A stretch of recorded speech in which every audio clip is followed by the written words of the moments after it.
Kegawat daruratan sistem pernafasan.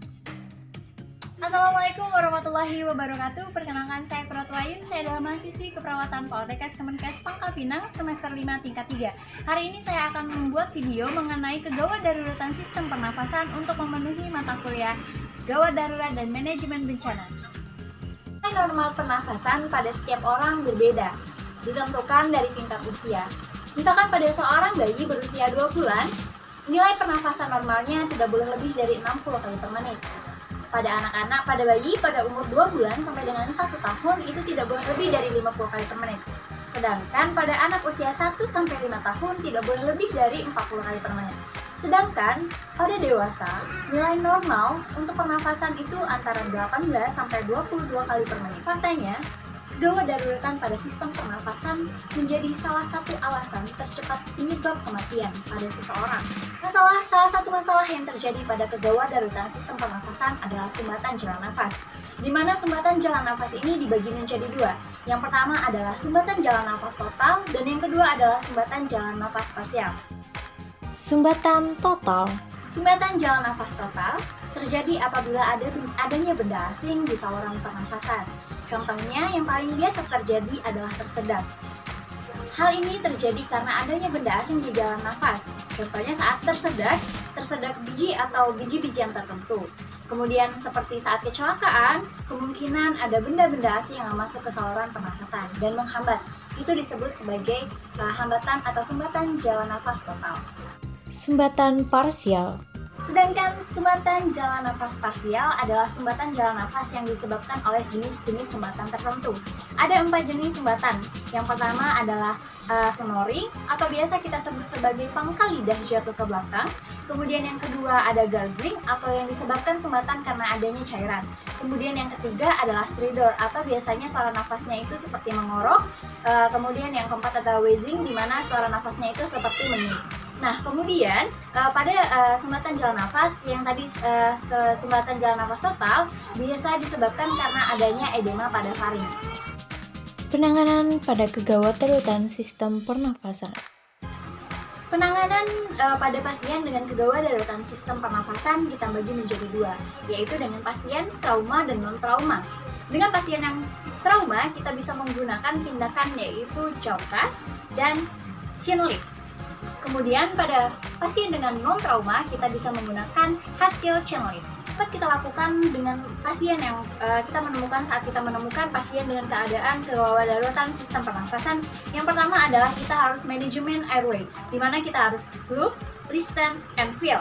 Kemudian setelah kita memastikan bahwa ada pernafasan, baru kita lakukan dengan tindakan pembagian pasien ini masuk kategori trauma ataupun non-trauma. Kemudian apabila ada sumbatan, kita bisa melakukan dengan finger swab atau dengan finger cross. Dan pada pasien trauma, apabila dicurigai pasien mengalami trauma servikal, biasanya dibantu dengan penggunaan NPA ataupun OPA, di mana NPA adalah nasopharyngeal airway atau OPA oropharyngeal airway, di mana ini adalah membantu untuk pemasukan oksigen secara baik ke dalam paru-paru dan pembukaan jalan nafas.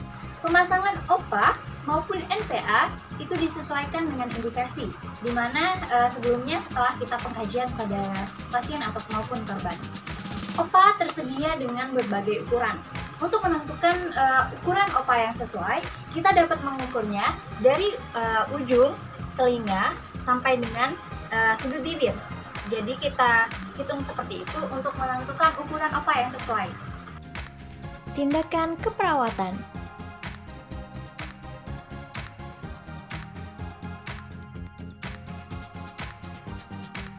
Teknik pada pembebasan jalan nafas. Manajemen airway. Tindakan yang dilakukan pertama kali adalah manajemen airway, yaitu dengan look, listen, and feel.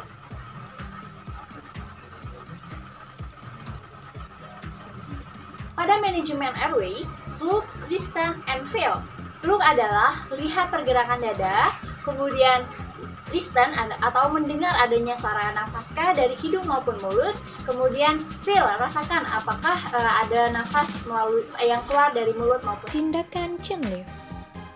Teknik chin lift, yaitu dilakukan dengan kita memegang area kepala, dahi, namun tanpa adanya dorongan atau hiperekstensi, kemudian bagian dagunya.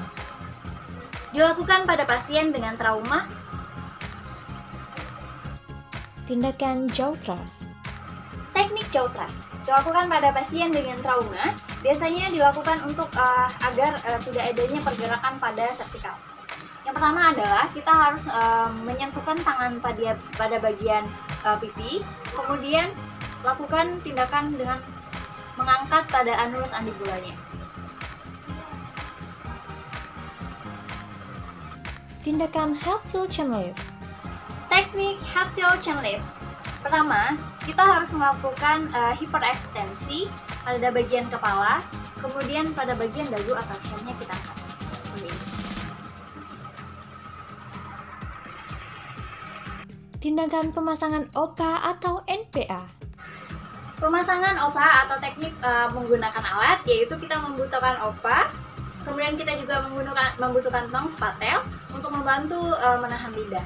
Yang dilakukan adalah menggunakan tong spatel, kita membuka mulut pasiennya, kemudian ditahan lidahnya, kemudian dimasukkan OPA. OPA itu bentuknya seperti pancing seperti ini, agak melengkung, kemudian tadi pengukurannya dari ujung telinga sampai dengan sudut bibir. Kemudian dimasukkan dengan menghadap arah ke atas, setelah masuk setengahnya baru diputar ke bawah, seperti itu.